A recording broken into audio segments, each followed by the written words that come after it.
Okay, this video is going to be broken into sections.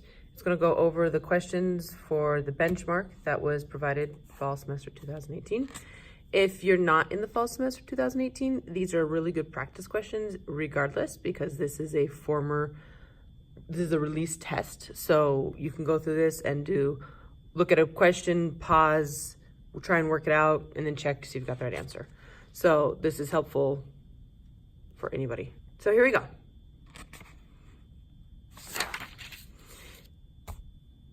Directions. Read each question carefully. Determine the best answer to form the blah, blah, blah, blah. Okay, question number 1. The results shown in the picture were obtained using a technique known as gel electrophoresis. This technique separates mixtures of DNA. In the picture, 9 different samples of DNA are compared.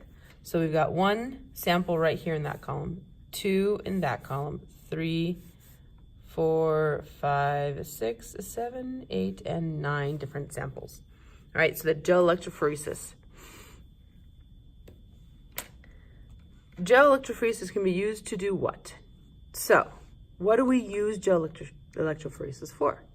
Well, we're analyzing DNA, okay? And each one is a unique sample. And we can compare DNA. If we compare DNA, what is that? What can we learn when we compare the DNA of different people? Well, it's not going to help us determine age. It doesn't have anything to do with medications, and we can't do blood types with this. We're looking at DNA, identify how closely 2 individuals are related. How closely 2 individuals are related depends on the DNA. Okay?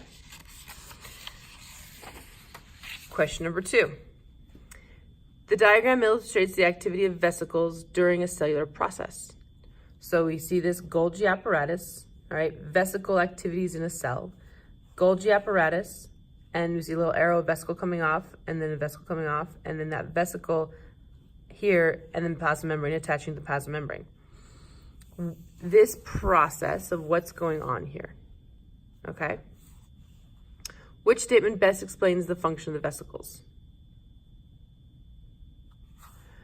So F, is it delivering packaged materials to the Golgi apparatus for protein synthesis? So do we see the movement of vesicles to the Golgi? No, they're leaving the Golgi. Okay, and protein synthesis does not happen in the Golgi. The protein synthesis happens in the cytoplasm. Okay, are we exchanging genetic information between the Golgi apparatuses of the cell? Genetic information usually is DNA, and the Golgi apparatus has nothing to do with DNA. Extracting portions of the Golgi apparatus to be regenerated for growth within the cell. Well, if you notice, it's leaving the cell, so it has nothing to do with in the cell. And the Golgi apparatus does not do this regeneration thing very much they're talking about here. Okay, transporting packages molecules from the Golgi apparatus to be released out of the cell. That's exactly what the Golgi does. Transporting packaged molecules from the Golgi apparatus to be released out of the cell. Okay, that process can be called excretion, or we can talk about secretion.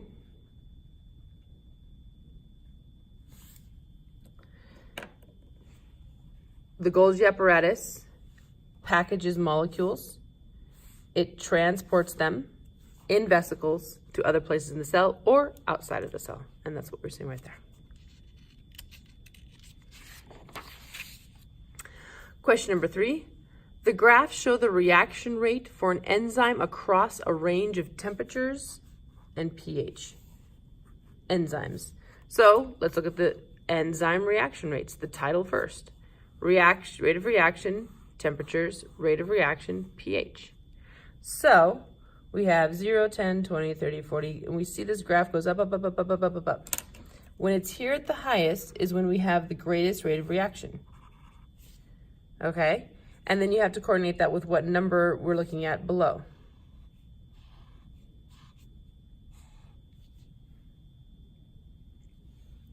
So, based on these data, this enzyme functions best at what temperature and pH? Well, it's somewhere between 30 and 40 for temperature and somewhere really close to a 6 pH. All right, between 30 and 40, definitely not a 37 and 6, very good possibility. Above 40 and 8, no. 50 and 10, no. The graphs definitely indicate the 37 and 6. Next question. The Indian leaf butterfly has traits that allows it to resemble a leaf. The bright colors of the monarch butterfly indicate that the butterfly tastes bad and can be poisonous. So, analyze what that's saying. We have this Indian leaf butterfly that resembles a leaf. Resemble means to look like. So it looks like a leaf. So picture a butterfly that has the shape and the color. It's green, looks like a leaf on a plant. Then we have the bright colors of a monarch butterfly. Indicate that the butterfly tastes bad and can be poisonous. Okay, so how does the appearance of these butterflies help them to survive? So the Indian butterfly is able to avoid predators, okay? So the fact that it's green like a leaf helps it avoid predators by camouflaging, hiding itself, while the monarch butterfly warns predators away. All right, it's like, I am bright, I'm colorful, and I'm gonna taste bad, and I'm gonna poison you if you eat me. So that is what's going on there. That's the correct answer. But let's go on to see what the other one says. The Indian leaf butterfly frightens away predators. Are predators gonna be frightened by a leaf? Not at all. Okay? And then this one says, the monarch butterfly poisons predators before they can eat it. They can only poison it if they do eat it, so that doesn't make any sense. Okay? Both butterflies rely on camouflage. Camouflage means to, so the camouflage, that totally is true for the Indian leaf butterfly. All right? This is what the Indian leaf butterfly is doing. But that's not what the monarch is doing. The monarch is not camouflaging. Bright orange, yellow colors isn't camouflage at all. Both butterflies cooperate with one another to avoid predation. There's no cooperation going on there. So your answer is definitely F.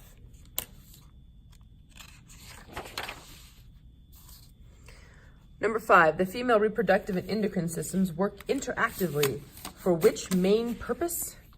A, to maintain homeostasis by removing waste products from the body. B, to release neurotransmitters during times of stress. C, to control hormone levels to prepare the body for pregnancy. Or D, to exchange gases to support cellular aerobic respiration. All right, so the female reproductive system and the endocrine system. How do they work interactively? All right, so the endocrine system is all about hormones.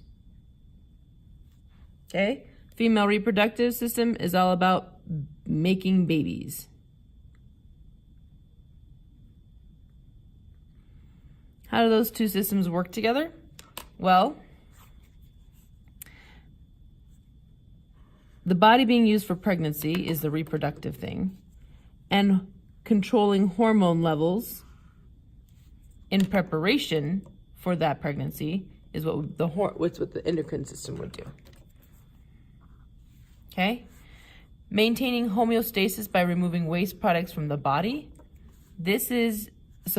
Removing waste products from the body, that's the excretory system. Okay? Releasing neurotransmitters during times of stress. Okay? Neurotransmitters is the nervous system. To exchange gases and to support cellular aerobic respiration. Exchanging gases, that's done by your lungs, so that's your respiratory system. All right, to support the aerobic respiration in your cells. So So this is really just describing what each one of those individual systems do. This is the actual interactive working between the reproductive system and the endocrine system. Okay, number 6. Science can determine relatedness among organisms by comparing partial amino acid sequences. The table shows 4 partial amino acid sequences from 4 organisms. So, amino acid sequences. Okay, we're talking about that process of making protein, and those amino acids are the individual monomers in a protein. So, these partial sequences. So, in the really, really, really long sequence, we're just looking at this one little tiny section. Okay, so this is going to be easiest to see with colors. So this one, serine, followed by leucine, followed by valine, and at last, glutamine. Okay, now this next one has the same 4 amino acids, but it has leucine before the serine. Oh, sorry, it doesn't have the same. It has a different one there. Aspirin, and then it has valine. Okay? This next one has alanine. Then it has leucine. Then it has serine. And then it has glutamine. And the last one has threonine, then it has leucine, then it has serine, and then it has glutamine. So, if you look at these really carefully, these last 2 are really similar. The only thing they have different is that one amino acid right there. Okay? This sequence at the top has the serine, the leucine, the valine, the glutamine, has 3 of the same as these. These have some of the same, okay? So it's asking for which organism is the least related to the other 3 organisms. Well, I can definitely tell you that organism 3 and 4 are super closely related. Okay, so it's definitely not one of those 2 because these are super closely related, because those sequences are very similar. They just have one amino acid that are different. So these are closely related. Now the question is, which one of these is more closely related to them than the other? But which one is most closely related to this one? I would say it's probably this one, because it has the glutamine, it has the serine, it has the leucine. This one only has the leucine and the serine that are similar, but 2 different ones are different. This at least has the same one that are different. These 3 have the same. So I would say that this one is the least like the other, least like these 2 down below. Number 7, in the 1880s, Louis Pasteur, a very famous, amazing biologist, developed a method of weakening viruses. The weakened virus could be injected into healthy individuals. Now, wait a second. How is this method effective in fighting viral disease? Why on earth would you want to inject yourself with a weakened virus if you are perfectly healthy? Because this is describing exactly what a vaccine is. Injecting yourself with a weakened virus into a healthy individual, that's a vaccine. So, how is this method effective in fighting viral diseases? Why does this work? Why does the vaccine work to make you not get sick? Okay, the answer is A. Okay, the immune system is kind of like an army. Antibodies are their weapons, and they design those antibodies specific to each disease that invades. So they develop antibodies specific to that weakened virus in response in response to the weakened virus. So they create antibodies specific to destroy that virus, but it's a weakened virus, so it's not going to make you sick before your immune system learns how to make the antibodies to destroy it. Okay? All of the other ones are just there to confuse you. What they're saying is, okay, so the weakened virus attaches to unaffected viruses? Not at all. Viruses don't attach to viruses. The rate of genetic mutation in the host is decreased. There's no, that has nothing to do with mutation rates in the host. The weakened viruses are unable to enter the host organism. They are able, we need them to enter so that the immune system can fight them. Okay? Next one.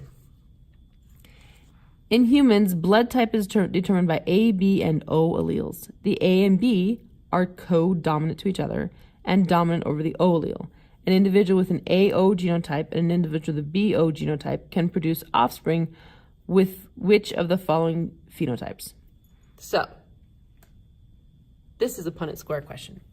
So we need to do the key, the cross, the Punnett, and the percentages. So, our key. What's dominant? What's recessive? Well, A is dominant and B is dominant because they are co-dominant. A and B alleles are co-dominant. Recessive to the O. Okay? So you can maybe think of that as like a lowercase o. That might be more helpful to visualize that recessiveness. Picture as a lowercase o. They are dominant over the O allele. So if they dominate over the O allele, that means they are recessive. Okay, so we have an individual with an AO genotype and an individual BO genotype. That's our cross. We have an AO and a BO. That's our cross. Those are the parents. So, Punnett square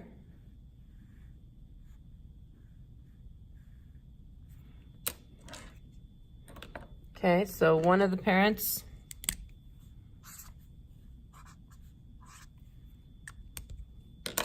and the other parent. It doesn't matter who goes on top, who goes on the side, you still get the same results. And in the squares are the offspring. So, you bring down an allele from one parent and bring across the allele from the other parent. Bring down an allele from one parent, bring across the allele from the other parent. Bring down an allele from one parent, bring across the allele from the other parent. Bring down and across alleles. So each offspring, where it got its alleles from. So these are, remember, these are potential offspring. So offspring percentages, let's look at our offspring. We have AB, which is the blood type, okay? Because those are they're co-dominant, so that's the blood type. We have this BO, which results in a B blood type. This is an AB blood type. And we have the AO, which results in A blood type. And we have the OO, which results in O blood type. Look at that. That's a lot of variety in the offspring. You could have 1, 2, 3, 4 different possible offspring. Right there. Your answer is J. All 3 different blood types could come out of these heterozygous parents.